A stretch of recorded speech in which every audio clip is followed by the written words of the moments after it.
Bueno, estamos de fiesta porque estoy rodeado de analistas de distintos ángulos que ven la política a través de su óptica particular. Ha habido una discusión muy interesante en la internet entre amigos de la casa como el señor Enrique Patterson, el señor Andrés Albuquerque, que han estado discutiendo desde distintos puntos de vista lo que está ocurriendo en este momento. Por supuesto que les doy la bienvenida y le doy la bienvenida a José Mallega, que es analista republicano, y a Michael Hernández, que es analista demócrata. Señores, un placer tenerlos aquí. Gracias, un placer estar aquí. Mi planteo inicial: victoria demócrata, derrota republicana. Señor Albuquerque. Derrota del pueblo americano. Esto es una chapucería. Tácticamente, sí, sale menos endeble el Partido Demócrata, y los republicanos no les tocará otra cosa que hacer un reagrupamiento de su partido, repensar su estrategia y terminar de metabolizar la existencia del Tea Party. El gran problema de los republicanos es que no han sabido metabolizar el reto que constituye tener al Tea Party, que no es parte de los republicanos. Es una protesta. Ellos no han sabido metabolizarlo y eso le ha costado muy caro. Lo que está pasando hoy los liquida como contendientes para las elecciones congresionales del año próximo. Bueno, falta mucho entre hoy y ese momento, pero lo que sí hemos visto que los culpables de esto, no solamente la derrota del pueblo, pero los culpables son el presidente, la Cámara, el Senado, los republicanos y los demócratas. Aquí no hay ganador, aquí no hay nadie que puede nombrar una victoria, y la realidad es que no han arreglado este problema. El pueblo americano sigue sufriendo con una deuda inmensa. Ok, realmente aquí no hay ganadores, porque mientras el problema no se solucione a largo plazo, hasta que no se lleguen a acuerdos para que la deuda se pueda manejar, este problema no está resuelto, solamente se ha pospuesto y sigue el problema. La deuda de este país empezó a crecer, o sea, en el año 40, alrededor, antes del 40, cuando la Segunda Guerra Mundial, estaba en el 120% del Producto Interno Bruto. Y después empezó a bajar tendencialmente hasta el año 80, que entró el gobierno de Reagan. Pero lo que pasó fue que por una concesión económica, que de bajar los impuestos y entonces pedir dinero prestado para cubrir lo que no se podía cubrir con los impuestos. Y eso se fue llevando de una forma exponencial. Y si vamos a ver los porcientos, realmente los republicanos han endeudado al país en 8.6 trillones, o sea, un 52% del Producto Interno Bruto, y los demócratas en 7 o 8 trillones, un 47%. Casi lo mismo. Algo menos. Lo único que los demócratas ha coincidido con la Segunda Guerra Mundial por un lado, y por otro lado el problema de la crisis de Irak y Afganistán y la crisis de la recesión. Ahora, la guerra de Irak se la entregaron.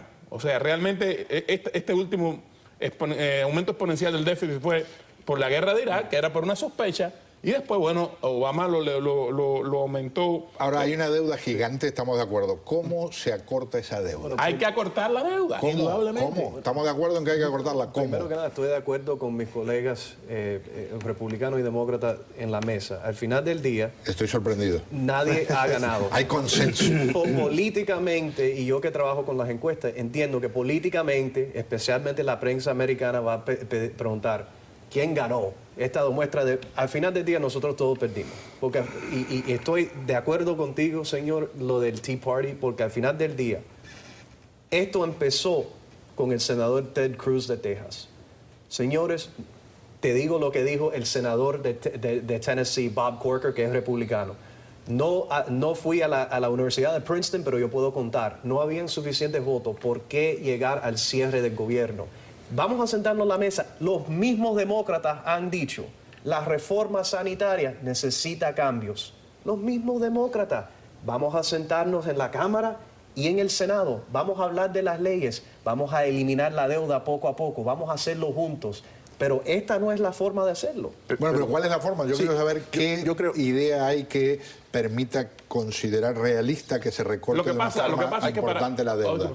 Lo que pasa es que para reducir la deuda hay que afectar lo mismo los gastos de lo que se llama los entitlements como hay que afectar también los impuestos. No se puede eso decir... es seguro social, no vamos a decir, Medicare. vamos a afectar los impuestos, pero no vamos a tocar a la gente que más gana, porque entonces no se comparte. Y el problema ha sido que no se ha hecho nada. Mira, llevamos 2 años. Hace 2 años hubo un gran acuerdo que llegaron. Entonces, nombraron el supercomité, eso que estaba supuesto a arreglar este problema. No hicieron nada. Entonces sacaron esa ley, que fue lo que llegó a formar el secuestro, que fue arbitrariamente cortando el gobierno. Eso no es la manera, eso no es liderazgo. Necesitamos líderes en Washington. Un presidente que esté dispuesto a traer las dos cámaras y los dos partidos de una manera constructiva. No solamente tratando de hacerlo de una manera política, ¿no? En la televisión, en discursos de campaña. Eso es lo que no estamos viendo. Pero hay que recortar estos programas. Tiene razón, tiene que ser un cambio completo de los programas de entitlements, pero también de reestructurar el sistema del Código de Impuestos. Porque, las dos cosas. Y lo que están sufriendo con eso son el pueblo americano. Pero ahora su partido es el que no ha querido agregar la otra parte. El presidente siempre ha dicho que está dispuesto a analizarlo todo. Pero hay que hacerlo de una manera correcta, porque tenemos un código de impuestos que las personas ricas, la realidad es que ellos saben cómo manejarse. Tienen los abogados, tienen los contadores. Voy a mandar pero el pobre no una tiene grabación de esto a la Casa Blanca y al Congreso, porque encuentro demócratas, republicanos, independientes de acuerdo en cosas que parecen muy sensatas. De repente se contagian en Washington. La cosa está tan grave que el pueblo debe empezar a movilizarse por vías paralelas. La fidelidad a partidos, a liturgias políticas, a discursos, cuando el hambre aprieta, cuando los números no cuadran, cabe la famosa respuesta, la famosa pregunta irónica de Bill Clinton: ¿la economía es estúpida? No, y El problema cuando el Titanic se hundió, no importa cómo pensaban la gente que estaba dentro del Titanic, todo el mundo se fue abajo al agua.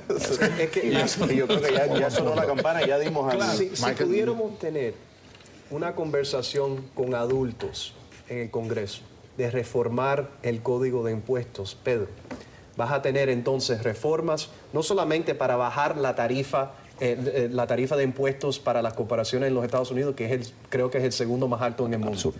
Que el presidente hasta ha dicho, yo lo quiero recortar hasta 27% de 35%, pero se tienen que sentar, y entiendo que todo el mundo tiene culpa, pero yo no pienso que llegamos aquí si no son por esos 50 miembros del Tea Party, que realmente no sé lo que ganaron en esto, pero los demócratas, mi partido, también se tiene que sentar con el presidente de la Cámara, Boehner, y decirle, si quieres una conversación seria, olvídate que el Hastert Rule, esa regla que no existe, que necesita la mayoría de la mayoría. Es decir, Siéntate. que la mayoría de los congresistas republicanos estén de acuerdo en que se lleve a lo que le llaman Y yo no creo, el piso puedo del estar Senado una incorrecto, votación. no sé si tienes la Eso es información. imponerle a la minoría prácticamente ya una cosa con la que no Claro, pueden negociar. Sí, y es que no creo que vas a tener la mayoría de los republicanos votando a favor de esto ahora. Ahora, pregunto, ¿es la muerte política de John Boehner?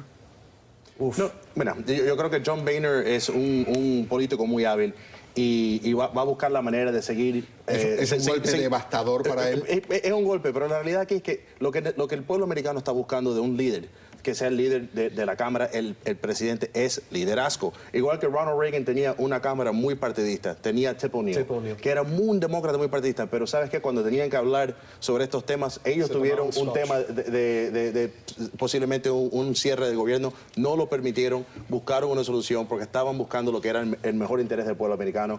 Necesitamos rebajar esta deuda, necesitamos cambiar el código de impuestos, pero esto tiene que pasar con liderazgo. Clinton y Newt Gingrich también ocurrió.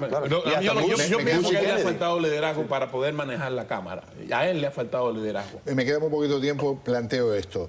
¿Ganador el centro? Cuando digo perdieron los extremos en términos de que los radicales de los dos lados... No te lo digo como alguien que es políticamente moderado, te lo digo como alguien que está analizando la política. El centro sí ganó esta noche, pero acuérdate, es una victoria corta. Claro, Sí, porque esto se posterga recién hasta... en 2 meses y medio. Exactamente. En 2 meses y medio, 15 de enero, puede cerrar el gobierno de nuevo. Y por cierto, les puntualizo, la Cámara de Representantes todavía no votó a esta hora, faltan 15 minutos para las 9 de la noche, pero votaría en estas próximas horas y aparentemente no habrá inconveniente en que se apruebe lo mismo que se aprobó en el Senado. Me quedan 30 segundos. ¿Ted Cruz, el gran perdedor? No. Para nada. ¿Por qué no? Él depende de las personas que lo eligieron. Y las personas que lo eligieron es muy probable que sigan votando. Gana con las personas que lo eligieron. Con el resto del país no creo que gana nada. Él quería gran exposición y eso lo logró. Indudablemente. Ahora, yo sí pienso que el Tea Party en este momento ha bajado en aceptación política. José. Mira, Ted Cruz, yo creo que sí, él sí cree lo que estaba diciendo, pero en la realidad que también pedimos líderes que busquen soluciones. Y ahí sí fue un fracaso de su parte porque no terminó arreglando el problema que necesitamos arreglar, que es bajar esta deuda. Señores, un gusto tenerlos aquí, muy pero muy amable. Gracias. Muchísimas gracias por acompañarme. Vamos a un paréntesis, después de esta pausa por la causa vamos a explorar un territorio completamente diferente. No vamos de la política, del espionaje, de la prostitución. Vamos a mostrarles algunas cosas alucinantes que han ocurrido en el correr de estas últimas horas, pero también les vamos a presentar un reportaje sobre un grupo que está haciendo cosas fantásticas para ayudar a la gente.